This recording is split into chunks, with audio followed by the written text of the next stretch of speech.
할렐루야. 오늘도 주님의 사랑 들고 한 걸음 더 나아가기를 소망하며 전심으로 예배한 우리 성도들의 삶에 주님의 은혜와 사랑이 가득하시기를 축복합니다. 지난 화요일에 제가 자다가 잠이 깼어요. 11시 반쯤, 월요일 밤 11시 반쯤 잠이 든 것 같은데 새벽 2시에 잠이 깼어요. 몸이 너무 피곤한데 잠이 안 오는 거예요. 여러분 그런 경험들 있지요? 몸은 너무 피곤한데 잠이 안 오는. 근데 그 새벽 2시에 눈이 떠져서 잠이 안 오는 거예요. 근데 제가 어떻게든 자보려고, 왜냐하면 다음 하루를 또 일과를 보내야 되니까 눈을 감고 자보려고 계속 눈을 감고 있는데요. 그때부터 하나님께서 저에게 장면들을 보여주시는데 제가 원주에 왔던 날부터 모든 순간들을 이렇게 보여주시는 거예요. 원주에 와서 예배했던 순간, 제가 2015년에 담임 목사로 취임했던 순간, 그리고 교회가 어려움을 만나서 5층에서 참 힘들게 예배했던 순간들, 그리고 우리가 5층에 있을 때 계실 때 기억나시죠? 그 큰 성전에 몇 명이서 예배드리면서 감당할 수 없는 빚과 큰 재정적인 어려움으로 힘들어할 때 어떻게 해야 될까? 이게 좀 해결됐으면 좋겠는데 해결이 안 돼서 저는 아내하고 그때 휴가를 떠났어요. 여름에. 해결 안 된 거지. 바다라도 가자. 근데 바다로 떠나고 바로 다음 날 하나님께서 은혜를 주셔서 그 5층을 매입하겠다는 사람이 나타나서 휴가를 끊고 왔단 말이에요. 전혀 휴가를 끊고 왔음에 서럽지 않았어요. 왜냐하면 5층이 팔렸거든요. 그리고 우리는 8층으로 올라갔죠. 8층에서 예배하면서 정말로 하나님 주신 은혜 가운데 부흥의 역사를 경험하기 위해서 열심히 예배합니다. 근데 그걸 하다가 또 한 번 문제를 만났어요. 그 문제를 해결하기 위해서 하나님께서 지혜를 주시고 아직 팔리지 않았을 이때에 이곳으로 하나님께서 오게 하셨잖아요.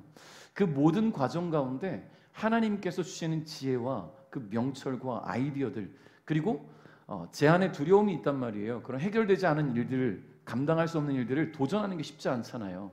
8층이 해결이 안 됐는데 여기를 임대를 해서 가야 되는, 돈이 없어서 대출을 받아서 이걸 시작해야 되는 그 모든 일들이 솔직히 두려워서 하나님 이게 과연 될까요? 라는 그런 주저함이 있을 때 하나님은 마음에 강건하시고 진행하셨단 말이에요.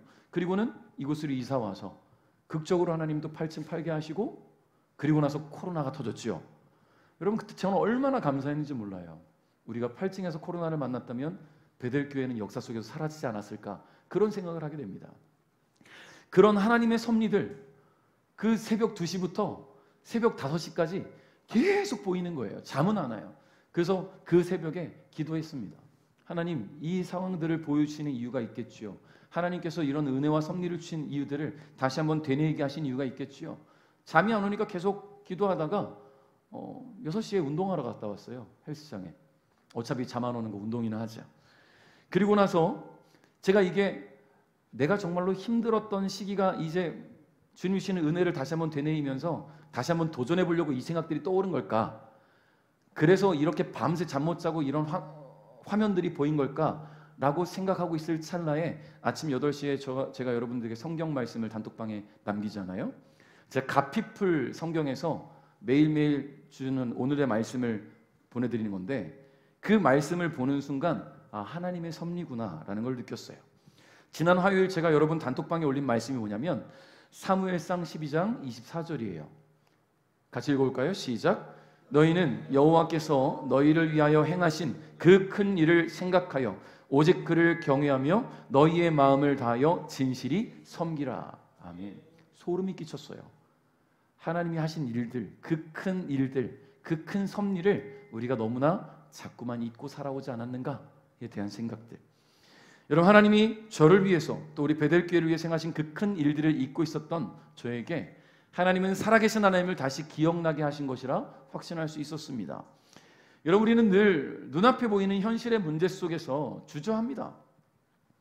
사람이기 때문에 주저함이 있지요.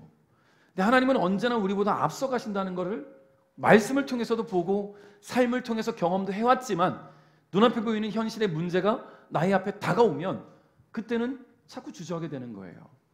내가 경험했던 그 하나님, 그 하나님이 하셨던 사역들, 역사들, 그 섭리들이 분명히 경험되어졌음에도 불구하고 눈앞에 보이는 현실의 문제에 자꾸만 우리는 주저한다라는 거예요. 제가 그랬던 것 같아요.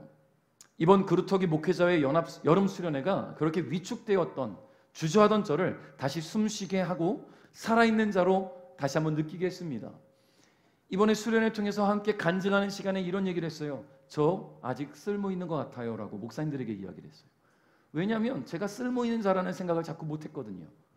하나님 나로 하여금 쓸모 있는 자, 아직은 주를 위해 사명을 감당해야 될 자라는 것을 깨닫게 하신 그런 순간이었단 말이지요. 그래서 우리 베델교회를 통해서 더 큰 은혜를 주실 줄 믿습니다.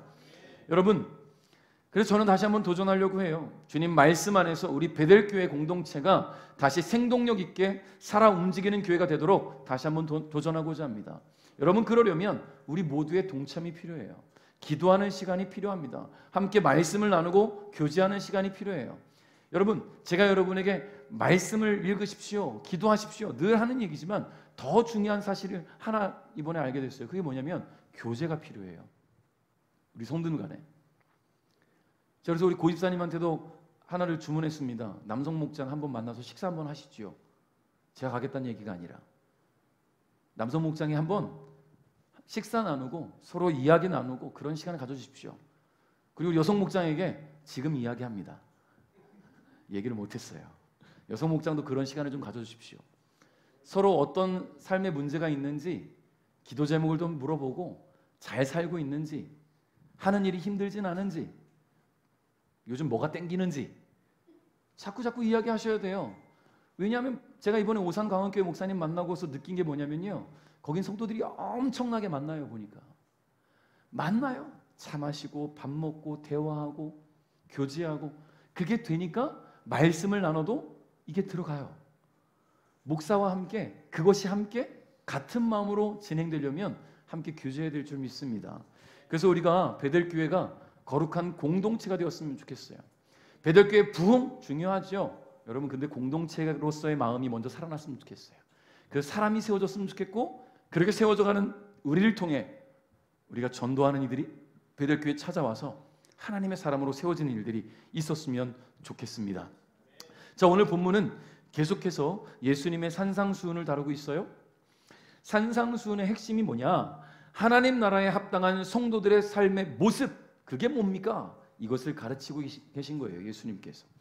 오늘 예수님은요, 금식에 대해서, 재물에 대해서, 그리고 우리가 품고 살아가는 걱정과 세상 염려에 대해서 말씀하고 계신데요, 오늘 말씀을 통해 우리가 주목해야 하는 것은 우리 주님은 우리의 형편과 상황과 모든 환경과 삶을 이미 다 알고 계신다.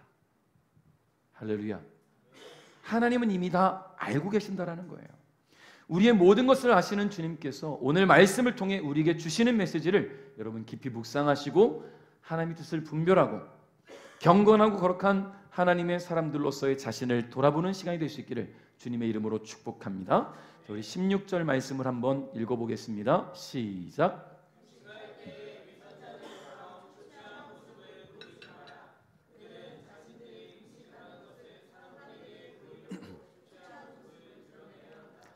내가 너희에게 진정으로 말한다. 그들은 이미 자기의 상을 다 받았다. 아멘. 자, 먼저 하나님은 기도하는 그 마음의 중심을 다 알고 계신다라는 거예요.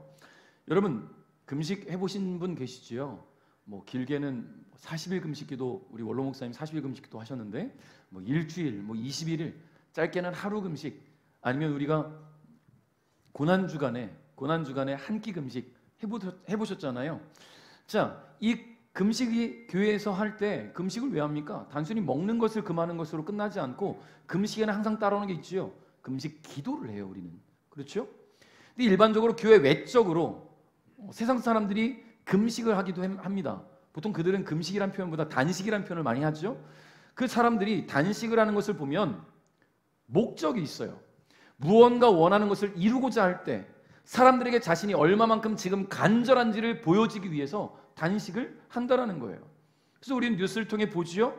어느 정치인의 단식하는 모습, 어느 노동자의 단식하는 모습, 어느 유족들의 단식하는 모습들을 우리는 본 적이 있을 거예요. 여러분, 이 단식이 목적이 있다라는 거예요. 그래서 우리는 이 단식을, 이들이 하는 것들을 단식이라고 표현하지 않고 단식 농성이라고 표현하잖아요. 내가 지금 마음에 품고 있는 이 간절함과 내가 요구하는 것을 제발 알아주십시오라고 하는 거예요. 자, 그러면 금식 기도도 비슷한 의도일까요? 어떻습니까? 금식 기도를 통해서 나 자신의 간절함을 하나님께 토로하기 위해서 금식 기도합니까? 아니면 내가 금식 기도를 함으로써 사람들이 내가 얼마나 간절함 속에 기도하고 있는지를 좀 알아달라고 그래서 금식 기도할까요? 그렇지 않다라는 거예요. 여러분, 성경적인 금식은 하나님과의 친밀한 교제에 중점을 둡니다. 할렐루야. 금식을 통해서 하나님께 더욱 집중하고 영적으로 민감하게 기도하기 위함이라는 거예요. 음식을 내가 끊음으로 육신의 욕구를 절제하고 그 시간을 기도와 말씀에 더욱 집중함으로써 하나님께 진실한 마음으로 더 나아가려는 목적이 금식 기도라는 거예요. 그리고 또 자기 자신을 낮추고 죄를 회개하고 하나님의 긍휼을 구하기 위해서 금식 기도를 하기도 하지요. 또 어떤 중요한 결정을 앞두고 하나님의 인도하심을 구하고자 우리는 금식하며 기도하기도 합니다. 여러분, 그러니까 금식의 가장 주된 핵심적인 목적은 하나님과 더욱 가까워지는 거예요. 저는 길게 금식을 해본 적이 없어요. 제가 금식한 건 최대 3일이었던 것 같은데 힘들어요. 그것도 힘들어요. 저는 한 끼, 물론 하루 두 끼 먹지만 하루 금식하는 것도 저는 힘들더라고요. 근데 여러분, 40일을 금식하시는 분들, 우리 원로 목사님이 제가 어렸을 때 40일 금식 기도하셨던 것 같은 기억이 있는데요. 40일을 금식하는 게 사람의 힘으로 가능합니까? 아니에요. 하나님이 함께 하실 때 가능하다는 거예요. 여러분, 21일 다니엘 기도, 그 기도 기간 동안은 그 시간을 가지고 금식 기도하신 분들 계시죠? 21일 금식하는 것은 사람의 힘으로 가능합니까? 아니에요. 일단은 그 욕구를 끊는 게 쉽지 않고요. 이 허기심에 다시 한번 음식에 땡기는 것들, 이것을 절제하는 게 쉽지 않아요. 하나님의 은혜가 아니면 금식은 쉽지 않다라는 거예요. 결국 그 금식을 통해서 하나님과 내가 더욱 가까워지고 하나님께 집중해지고 그 하나님께서 나를 사랑하시고 나와 함께 하심을 더 깊이 느낄 수 있는 시간이라는 것이지요. 자, 그런데 예수님께서 지적하시는 이 유대인들의 금식, 그들은 철저히 위선적이었습니다. 그들은 자신이 금식하는 모습을 사람들에게 알게 하기 위해서 최대한 초췌한 모습을 했어요. 금식해서 배고파서 피골이 상접한 모습을 자꾸 만드는 거죠. 옷도 평상시에는 금식 안 할 때는 좀, 그 사람들은 기득권자니까 늘 그것을 드러냈잖아요. 근데 금식할 때는 왠지 좀 안 빨아입은 듯한, 금식하느라 빨래도 못한 듯한 느낌의 옷을 입고 허름해 보이게 말이지요. 그래서 그런 모습을 보면 사람들이 나를 격려해 주겠지, 나를 위로해 주겠지, 나를 지지해 주겠지, 내 이 간절한 마음으로 금식하고 있다는 것을 사람들이 알아주겠지, 이게 유대인들의 금식이었다는 겁니다. 그러면 여러분, 하나님은 우리가 금식하며 기도할 때 그 마음 중심의 의도와 목적을 모르실까요? 모르시는 분이 아니잖아요. 여러분, 금식 안 해도 우리가 기도할 때, 간절히 기도할 때 그 간절한 기도의 목적이 뭔지 아세요. 내가 간절히 기도하는 그 목적 갖고 있는 기도하는 그 기도를 주님은 아신다란 말이에요. 내가 어떤 마음으로 기도하고 있는지, 얼마만큼 간절함으로 금식에 임하는지, 얼마나 하나님의 개입을 필요로 하는지, 그런 마음으로 기도하고 있는지 하나님은 알고 계신다는 겁니다. 그러니 겉으로 힘들게 금식하는 모습을 보인다고 해서 하나님께서 그 모습을 통해 응답하시는 것이 아니고, 하나님은 이미 우리가 어떤 생각과 마음으로 기도에 임했는지를 보시고 응답을 결정하신다는 사실을 여러분 기억하시기를 바랍니다. 할렐루야. 그래서 예수님은 사람들의 관심과 응원을 바라는 목적으로 금식을 이용한 그 사람들의 모습을 지적하신 거예요. 17절 18절을 읽어볼까요? 시작.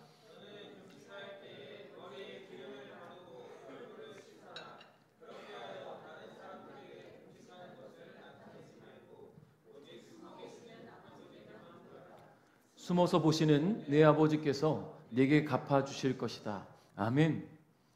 그래요, 여러분. 맞지요? 아까 우리 잠깐 사진 봤지만 단식 농성할 때, 시작할 때와 끝날 때 모습이 달라져 있잖아요. 수염 일단 안 잘라요. 수염 깎을 수도 있는데 잘 씻지도 않아요. 물론 그 간절함을 보여주려는 게 의도니까 그렇게 하겠죠. 근데 금식하며 기도할 때, 우리가 하나님께 그 간절함을 토로할 때, 여러분 깨끗이 단정히 주님께 나아가라는 말씀이에요. 내 이 간절함을 하나님만 아시면 되지, 사람들이 알고 그것 때문에 사람들이 좌지우지 되지 않게 하기 위한 하나님의 뜻이라는 거예요. 머리에 기름을 바르고 얼굴을 깨끗이 씻어서 누가 봐도 금식하는 것이 겉으로 드러나지 않게 해라. 이게 예수님의 의도라는 겁니다. 금식은 사람들에게 보이기 위함이 아니라 하나님과 더욱 깊은 관계를 맺기 위한 것이기 때문에 이미 모든 것을 알고 계신 아버지께 그 마음을 집중하고 하나님과의 친밀한 교제에 집중하라는 말씀이에요. 여러분, 우리가 신앙생활할 때 신앙생활의 핵심이 뭡니까? 구원? 우리가 신앙생활하는 핵심이 구원입니까? 아니에요. 하나님과의 관계예요. 하나님과의 관계를 통해서 우리는 구원을 얻은 거예요. 구원이 목적이 돼서 하나님께 나온 것이 되어서는 안 된다는 거예요. 하나님과의 친밀한 관계를 맺고 살아갈 때에 하나님께서 우리를 사랑하시고 구원의 길로 인도하시고 품어주신다는 것을 잊지 않기를 바랍니다. 기도 왜 합니까? 하나님과 소통하기 위해서 하지요. 하나님께 우리의 진실한 마음을 고백하고 우리를 향한 하나님의 마음을 알기 위해서래요.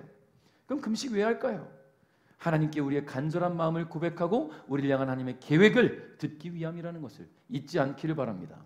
그러므로 우리 성도 여러분, 기도할 때 우리 마음을 속이지 않기를 바랍니다. 하나님을 속일 수는 없어요. 그 누구를 속이느냐? 나를 속이는 거예요. 내가 의도를 갖고 기도한다면.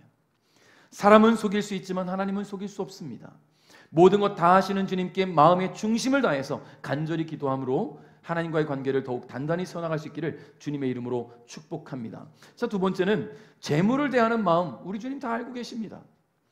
여러분, 지금 여러분의 삶에서 가장 필요한 것이 꼭 하나 있었으면 좋겠다, 떠오르는 게 있다면 혹시 뭐가 있을까요? 나는 지금 내 삶에 가장 필요한 게 뭐가 있으면 좋겠다. 우리 권미사님이 이렇게 손이 이렇게 올라오죠. 맞아요. 돈 필요하죠. 대부분의 사람들이 한 가지 떠올릴 거예요. 돈. 여러분, 돈이 있어야죠. 돈이 있어야 먹고, 돈이 있어야 쉴 수 있는 것도 얻을 수 있고, 돈이 있어야 각자 원하는 삶을 살아갈 수가 있습니다. 근데 이 재물은요, 내가 원하는 만큼 소유하면 만족합니까? 만족이 안 되는 게 돈이더라고요. 그렇죠? 여러분, 재벌들은 돈이 좀 많으니까 더 이상 만족해서 더 이상 뭐 일 안 하고 똥똥 벌고 살죠? 아니에요. 엄청 열심히 일하도 분. 제가 언젠가 인터넷에 이렇게 보다가 고 정주영 회장, 이미 뭐 재벌가로서 대한민국을 주름잡던 그 고 정주영 회장의 집 아침 풍경 사진이 인터넷에 뜬 적이 있었는데요. 아침 풍경. 아침 6시에 그 집의 모든 여성들, 그 며느리들, 어머니 다 식사 준비를 해요. 6시 반인가? 6시인가? 그 시간에 식사를 하는 거예요. 모든 그 가족들이 다 모여서. 그리고 그때부터 하루를 시작한다는 거예요. 여러분, 재벌이면 조금 편하게도 시작할 수 있잖아요. 이미 뭐 먹고 살다 죽을 만큼도 있는데. 근데 안 그러더라고요. 왜요? 열심히 사는 것이 그들의 삶에 익숙해져 있어요. 그래서 수고하고 애쓰면 더 많은 것을 벌 수 있다는 것을 이미 경험을 했거든요. 그러니까 여러분, 원하는 재물을 얻으면 내가 만족할 수 있겠다? 그렇지 않습니다. 원하는 만큼의 재물을 얻었을 때 그것으로 원하는 삶을 살아가기 시작하면 거기서 만족하지 않고 더 나은 삶을 꿈꾸고 계획합니다. 그래서 더 많은 재물을 얻기 위해 노력합니다. 그러니까 돈은 우리의 삶에 만족을 주지 못한다라는 거예요. 디모데전서 6장 10절 사도 바울은 이렇게 말합니다. 돈을 사랑하는 것이 모든 악의 뿌리입니다. 돈을 더 많이 얻으려다가 진실한 믿음에서 떠나고 오히려 더 큰 근심과 고통만 당하게 됩니다. 여러분, 신앙과 재물 사이에서 고민하는 분들이 참 많아요. 성도들 중에. 돈을 더 벌자니 신앙 지키는 게 쉽지 않고, 신앙을 잘 지키자니 돈이 안 벌리고, 이 다람쥐 쳇바퀴 같은 딜레마 속에서 참 고통스럽고 힘들게 살아간다는 거예요.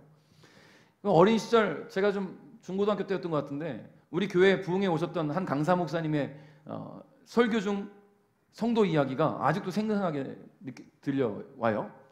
생각이 나요. 작은 식당을 운영하던 집사님 부부가 어려움 속에서 철저하게 주님께서 기뻐하시는 대로 살겠다. 그래서 목사님이 그러면 두 가지를 해라. 주일 성수, 11조 생활. 그래서 이 가정이 열심히 11조 생활을 하고 주일 성수를 합니다. 그랬더니 가게가 부흥하기 시작했어요. 사람들이 몰려오기 시작해요. 가게가 점차 매출이 늘어나기 시작해요. 그러더니 어느 순간부터 주일에 교회로 오지 않는 거예요. 주일 장사를 하기 시작한 거죠. 왜냐하면 오는 손님들을 다 못 받아들이니까 보내고 하다가 주일에도 장사를 하기 시작했어요. 자, 주일에 안 오기 시작하니까 그때부터 뭐가 또 끊깁니까? 11조를 안 하기 시작해요. 왜냐하면 어차피 교회도 못 가는데 11조 내는 게 아까워요. 이런 거죠. 11조 100만 원 벌어서 10만 원 할 때 안 아까웠는데 1000만 원 벌어서 100만 원 하는 11조가 아깝기 시작한 거예요. 그래서 목사님이 신방을 가셔서 이야기를 들어보니까 너무 바쁘고 힘들어서 주일 지킬 정신이 없다라는 거 이야기예요. 주일을 안 지키다 보니 믿음이 바닥까지 내려가서 11조가 아깝게 느껴지는 것이지요. 그래서 이 목사님이 그 부부를 향해서 간절히 기도했다고 하죠. 하나님, 이 부부 너무 바빠서 힘들다고 하니 안 바쁘게 해주십시오. 사람들 덜 오게 해주십시오. 11조가 너무 커져서 들기 힘들다고 하니 11조 액수가 줄어들게 해주십시오. 여러분, 목사가 이렇게 기도하는 게 얼마나 슬픈 일이에요. 할렐루야. 여러분, 저는 여러분이 11조 1000만 원씩 했으면 좋겠어요. 여러분, 1000만 원씩 하라는 얘기 뭡니까? 한 달에 1억씩 벌으라는 얘기예요. 근데 막상 1억 주면 1000만 원 드린 게 또 벌벌 떨릴 것 같죠? 여러분, 하나님이 주신 은혜, 그 축복을 경험한 사람은 그것 드림에 거침이 없어요. 왜냐하면 드리고 채우시는 은혜를 이미 경험해 봤거든요. 여러분, 아이들 그렇잖아요. 용돈 10,000원 받을 때 1,000원 11조 해라 그러면 해요. 근데 용돈이 10만 원 생길 때 10,000원 11조 하는 거 애들 되게 부담스러워해요. 그죠? 아니나 그렇지. 10만 원 용돈 생길 때 10,000원 할 때 좀 벌벌 떨리지 않아? 그런데 우인이 한 번의 용돈을 말하는 게 아니라 뭐 세뱃돈도 받고 뭐 하면 그리고 확 생길 수 있잖아. 그지? 아니야? 그리고 아인이는 되게 열심히 헌금을 하더라고요. 11조도 열심히 하고. 자, 그게 무슨 말입니까? 돈 때문에 우리가 왜 신앙이 흔들릴까? 돈의 목적이 어디 있느냐가 관건이겠지요. 내가 수고하고 애써서 번 돈 일을 하실지 모르겠습니다만 하나님께서 우리로 하여금 일할 힘을 주셨어요. 건강을 주셨어요. 일할 수 있도록. 일할 수 있는 직장을 주셨고요. 거래터 주셨고요. 일거리를 주셨고요. 건강을 주셨기 때문에 우리는 일할 수 있고 돈을 벌 수 있어요. 그러면 돈을 버는 목적은 하나님의 영광이 되어야 됩니다. 할렐루야. 하나님의 영광이 되시길 바라요. 여러분, 돈 벌어서 내가 잘 먹고 잘 살아야지 이게 아니라 내가 돈 벌어서 주의 영광을 위해 써야지 라고 말하면 하나님께서 더 채우실 줄 믿어요. 저는 그런 사람들을 봤어요. 제가 대형교회라고 말해요. 중대형 교회 사역을 했기 때문에 그럴 수 있다? 그렇진 않아요. 왜냐하면 힘겨운 시간부터 하나님과 관계를 맺어오고 하나님께 모든 것을 맡겨드리며 살아가는 사람들의 모습을 봐왔으니까요. 제가 광흥교회 중등부 섬길 때 거기 부장 집사님이 그랬어요. 그 집사님 사업을 하시거든요. 초기부터 잘 된 게 아니에요. 근데 이 주권이 하나님께 있음을 알고 내 사업장의 대표는 하나님이다, 예수님이다라고 믿고 사업을 했거든요. 그리고 이분이 내가 사업을 해서 버는 것을 하나님의 영광을 위해 쓰겠다. 그래서 그분이 뭘 하냐면요, 매년 필리핀으로 선교를 가요. 혼자 자기가 선교 구제헌금과 구제 물품을 사서 필리핀의 한 지역으로 매년 가시는 거예요. 복음 전하려고. 개인이 말이죠. 교회에 상관없이. 여러분, 하나님이 안 채우시겠습니까? 그걸. 계속해서 사업이 확장되고 부흥하고 넘치도록 채우시는 것을 경험하는 것을 제가 봤단 말이죠. 여러분, 두려워하지 마십시오. 여러분이 돈을 버는 목적, 그 재물에 대한 내 마음의 그 중심이 어디 있는지 주님은 알고 계세요. 그런 목적을 바로 하실 때 하나님이 축복하지 않겠습니까? 오늘 예수님은 재물에 대해서 이렇게 말씀하신단 말이죠. 19절부터 20절입니다. 읽겠습니다. 없나요?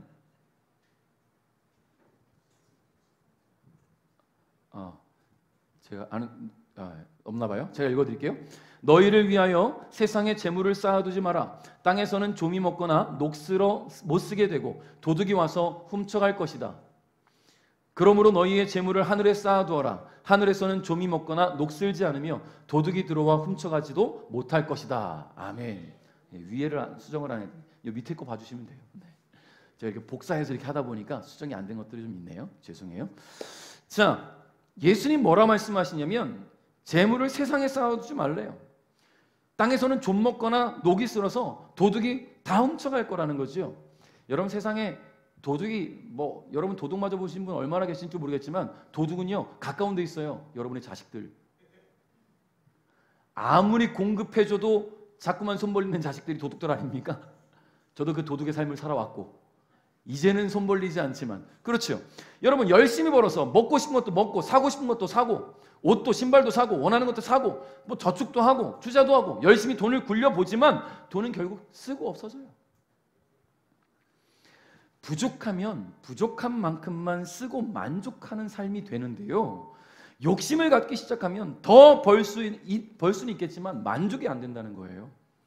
예수님은 그런 우리 인간들의 연약한 마음을 아시기 때문에 세상에 재물을 쌓아두지 말라고 말씀하시는 겁니다. 우리의 재물을 어디 쌓아야 되느냐? 하늘에 쌓으라는 거예요. 주님 앞에 쌓아놓으라는 거예요. 하나님을 향한 우리의 마음을 주님께서 아시고 주께서 우리의 필요에 따라 이른 비와 늦은 비를 주실 것입니다. 하나님의 영광을 위해 재물을 사용하고 주의 나라를 위해 헌신하는 이들은 그 은혜를 경험합니다. 하나님께서 채우시는 그 은혜의 법칙이 분명히 있다라는 거예요. 30배, 60배, 100배로 채우시는 하나님의 섭리를 경험하고자 하신다면 재물에 대한 여러분의 마음을 바꾸시기 바라요. 재물은 하나님의 영광을 위해 사용되어져야 된다는 거예요. 이 사실을 잊지 않고 철저하게 지키며 고백했던 사람이 있습니다. 그 사람이 누군가? 바로 다윗 왕이었어요. 다윗 왕은요, 다윗의 꿈이 뭐였냐면 하나님의 성전을 내가 건축하는 게 내 꿈이다 라는 거였어요. 그래서 성전 건축을 위해서 기도도 많이 했고요, 이스라엘 백성들에게 선포하고 많은 헌물들, 예물들을 모았어요. 내가 정말 하나님의 성전을 건축하는 것이 내 평생의 꿈이야. 그런 마음으로 기도하고 자신도 왕궁에 있는 재물이 아니라 자기 개인적인 재물도 열심히 드리면서 성전 건축을 준비했단 말이에요. 근데 물론 하나님께서는 다윗을 통해 성전 건축을 받지 않으셨어요. 다윗은 피를 많이 묻혔기 때문에 그 아들 솔로몬을 통해 솔로몬 성전을 짓게 하시죠.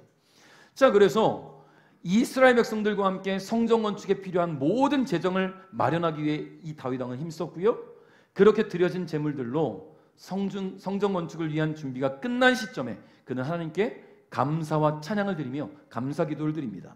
그 기도가 역대상 29장 10절부터 16절까지의 내용인데요, 그가 어떤 마음으로 성전 건축을 준비하면서 예물을 드렸는지, 그 마음의 고백이 어땠는지 13절부터 16절까지 한번 읽어보겠습니다. 같이 읽습니다. 시작. 우리 하나님 감사합니다. 주의 영광스러운 이름을 찬양합니다. 사실 이 일들은 저와 제 백성에게서 나온 것이 아닙니다. 모든 것이 주께로부터 나왔습니다. 우리는 주께서 주신 것을 돌려드린 것뿐입니다. 우리는 주 앞에서 우리 조상들처럼 외국인이나 나그네에 지나지 않습니다. 이 땅에 사는 우리의 시간은 그림자와 같아서 아무런 희망이 없습니다. 우리 하나님 여호와여, 우리는 주의 성전을 지으려고 이 모든 것을 모았습니다. 성전을 지어 주께 예배드리려고 합니다. 하지만 모든 것이 주께로부터 나왔으며 모든 것이 주의 것입니다. 아멘. 할렐루야. 다윗의 고백의 핵심이 바로 이거예요.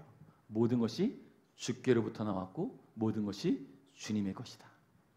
여러분, 그러니까 주님이 주신 것으로 나라를 세웠고요, 다윗은요, 주님이 주신 것으로 배불리 먹었고요, 주님이 주신 것으로 누리며 살아왔다는 거예요.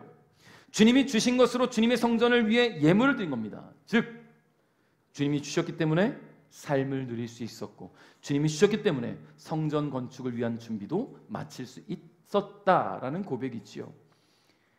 여러분, 다윗은요 재물의 가치를 잘 알고 있었어요. 재물을 대하는 그 마음의 중심을 하나님께서 다 알고 계셨기 때문에 더욱 그를 축복하실 수밖에 없었어요. 그로 인해 이스라엘이 부강한 나라가 될 수 있었던 것 아니겠습니까? 21절과 24절 제가 한번 읽어드립니다. 내 재물이 있는 곳에 내 마음도 있다. 아무도 두 주인을 섬기지 못한다. 한쪽을 미워하고 다른 쪽을 사랑하든지 한쪽을 귀중히 여기고 다른 쪽을 업신 여길 것이다. 너희는 하나님과 재물을 같이 섬길 수 없다. 아멘. 성도 여러분, 여러분의 인생의 주인이 누구십니까? 하나님이십니까? 정말로 그렇게 안다면 내 삶이 하나님의 것, 나에게 주어진 모든 은혜가 하나님으로부터 왔다는 것을 잊지 않길 바랍니다. 그것에는 건강, 가족, 사랑하는 사람들, 그리고 재물도 포함이라는 걸 잊지 않았으면 좋겠어요. 내가 가질 수 있는 것, 내 스스로의 힘으로 했다? 아니에요. 하나님께서 살게 하셨기 때문이에요. 호흡하게 하셨기 때문이에요. 건강하게 하셨기 때문이에요. 여러분이 일할 수 있는 일터가 있기 때문이에요. 그러므로 여호와 하나님이 주인 되신 삶, 그분께 드려지는 삶이 될 수 있기를 주님의 이름으로 축복합니다. 자, 세 번째는요, 마음의 걱정과 염려를 다 알고 계신다라는 거예요. 혹시 여러분 이 중에 나는 지금 아무 걱정도 염려도 없다, 손 한번 들어보세요. 없네요. 지한이도 손을 안 든 거죠 지금? 여러분 진짜 아무런 걱정도 염려도 없이 그냥 마음 편한 사람 있습니까? 단 한 사람도 없을 거예요. 제가 생각을 해봤어요. 우리 교회에서 정말 걱정 없는 사람이 한 사람이라도 있을까? 아, 주일학교 애들은 그럴까? 아니에요. 주일학교 애들도 걱정이 많을 거예요. 어떻게 말하면 엄마한테 용돈을 좀 더 받을까? 어떻게 말하면 조금 더 친구들이랑 놀러 갈 수 있을까? 어떻게 하면 PC방을 좀 갈까? 근데 생각해 보니까요, 지한이 정도면 걱정이 없을까 했는데요, 지한이도 걱정이 있을 것 같은 거예요. 제발 오늘 가면 어른들이 나한테 말 좀 안 걸었으면 좋겠는데, 제발 나한테 안아달라고, 앉자고 이렇게 손 안 내밀었으면 좋겠는데, 지한이도 이런 걱정이 있을 것 같아요. 여러분, 그러니까 걱정과 근심이 없는 사람이 어디 있어요? 염려가 없는 사람이 어디 있습니까? 초딩만 돼도, 어린아이들도 염려 걱정 다 있다라는 말이에요. 그래서 어릴 때는 나중에 커서 돈 벌면 걱정 없겠지? 라고 생각은 하는데 웬걸요? 성장하면 성장할수록 우리의 삶이 자리를 잡으면 잡을수록 더 걱정거리가 많아지잖아요. 그런데 그 수많은 걱정과 염려에 사로잡혀서 힘겨워하는 우리에게 예수님 오늘 이렇게 말씀하십니다. 25절 읽겠습니다. 시작.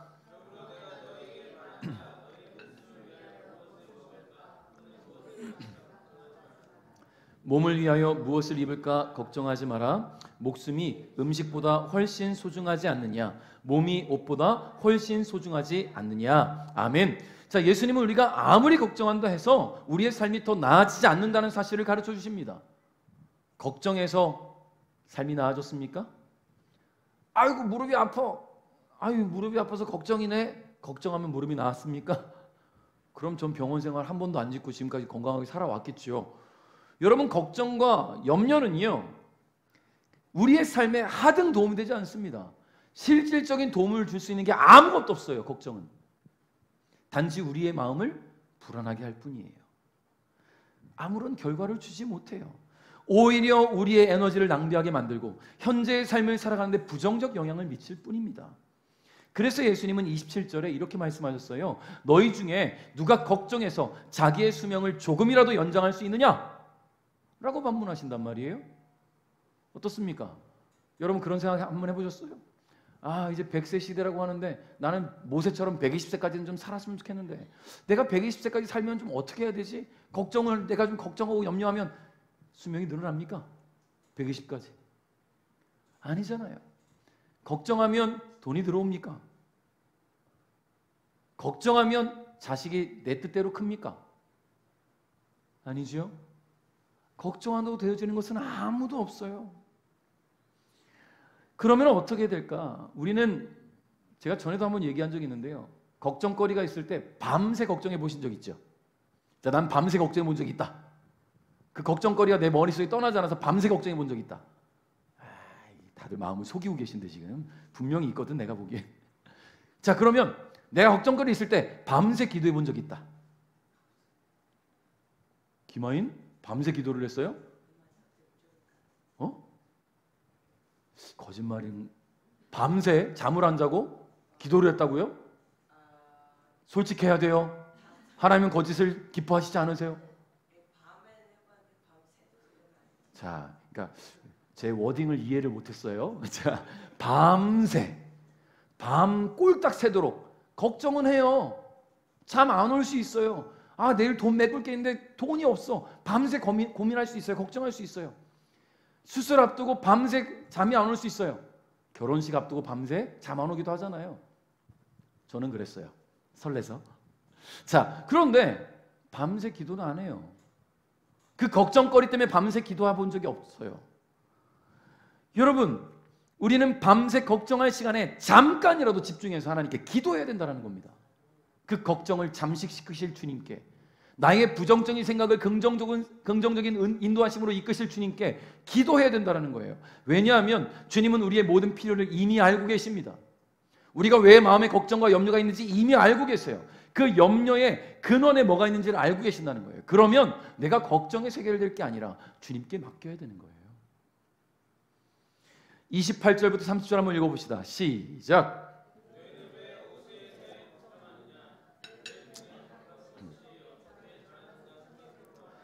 백합은 수고도 하지 않고 옷감을 짜지도 않는다.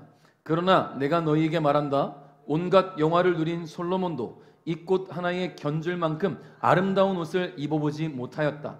하나님께서 오늘 입다가 내일이면 불 속에 던져질 들풀도 이렇게 입히시는데 너희를 더 소중하게 입히시지 않겠느냐? 믿음이 적은 사람들아. 아멘. 여러분, 하나님이 여러분을 사랑하십니다.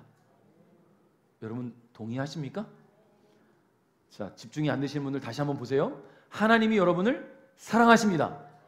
정말로 아멘이십니까? 여러분, 하나님이 여러분을 사랑하신 것에 대한 증거를 우리 어디서 찾을 수 있는지 아십니까? 천지창조에서 찾을 수 있어요. 하나님은 사람을 창조하시기에 앞서서 모든 환경을 만드셨어요. 사람이 살아갈 수 있도록 빛을 만드시고 어둠도 만드시고 해, 달, 별을 만드시고, 여러분 그 안에 공기와 산소와 수소, 질소 다 만드셨단 말이에요. 우리가 먹고 살아갈 수 있도록 모든 생물들도 만드셨어요. 그리고 모든 것이 다 만들어진 이후에 사람을 만드셨단 말이에요. 만드시면서 뭐라고 하셨냐면 너희는 생육하고 번성해라. 무슨 말입니까? 이 땅을 누려라, 즐겨라, 내가 너를 위해 준비한 만찬을 즐겨라. 이게 하나님의 마음이에요. 하나님은 그만큼 우리를 사랑하신다는 이야기지요. 그 하나님의 사랑이 오늘 저와 여러분에게 늘 향해 있어요. 근데 왜 안 느껴집니까? 우리가 하나님보다 세상을 더 생각해요.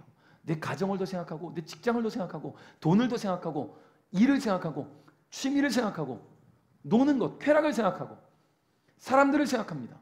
하나님을 더 생각하지 못하기 때문에 그 하나님 마음이 느껴지지 않는 거예요. 걱정, 근심이 앞서고 기도하지 않기 때문이겠지요. 여러분, 그런 하나님께서 가장 사랑하시는 피조물인 저와 여러분을 들의 꽃보다 더 아끼지 않겠습니까? 우리가 바쁜 일상을 살아가면서 자꾸만 잊게 되는 우리를 향한 하나님의 사랑을 예수님은 다시금 기억하고 떠올리라고 말씀하시는 거예요. 그러면 걱정과 염려가 앞설 때 우리는 어떻게 해야 되느냐? 오늘 예수님이 이렇게 말씀하시죠. 33절, 34절 제가 읽어드리겠습니다. 먼저 아버지의 나라와 아버지의 의를 구하여라. 그러면 이 모든 것들이 너희에게 덤으로 주어질 것이다. 그러므로 내일 일을 걱정하지 마라. 내일 일은 내일 걱정할 것이고 오늘의 고통은 오늘로 충분하다. 아멘. 할렐루야. 우리가 먼저 해야 할 일이 뭐라고요? 하나님의 나라와 하나님의 의를 구하는 거예요.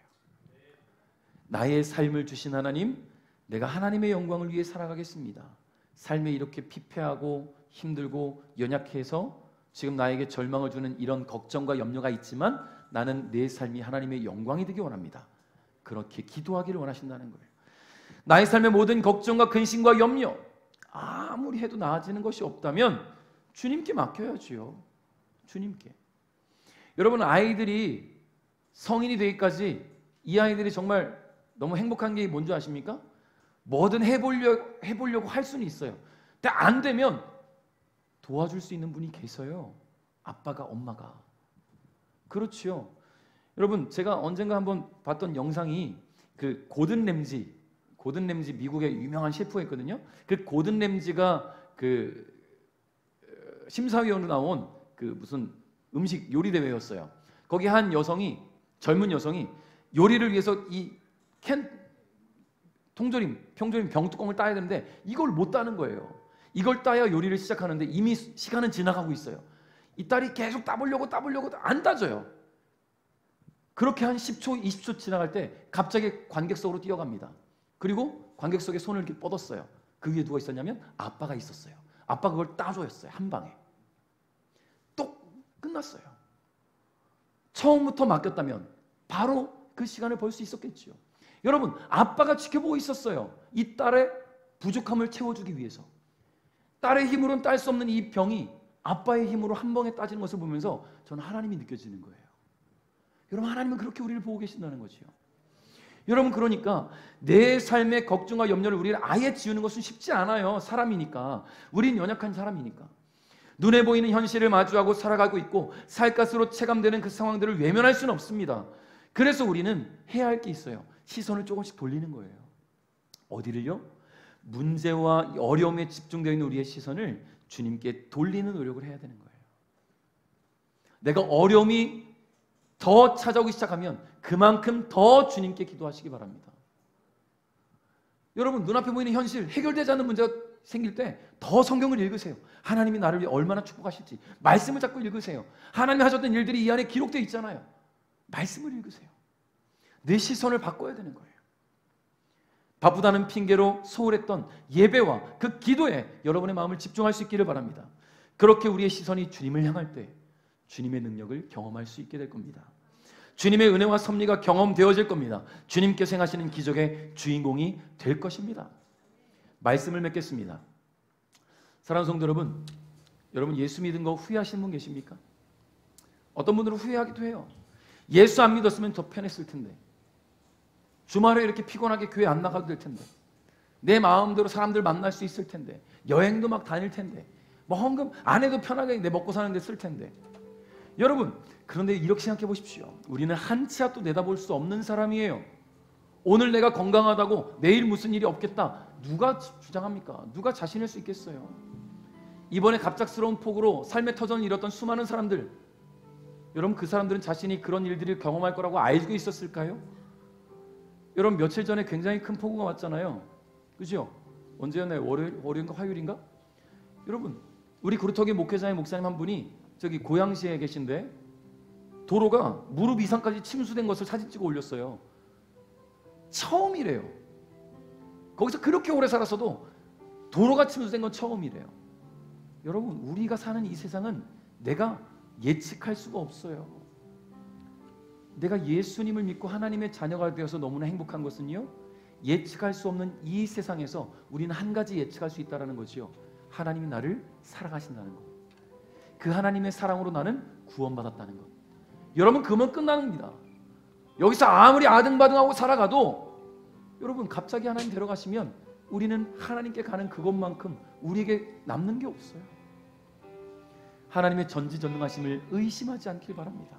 모든 것을 하시고 모든 것에 능하신 여호와 하나님께 여러분의 삶을 온전히 내어 맡길 수 있기를 주님의 이름으로 축복합니다.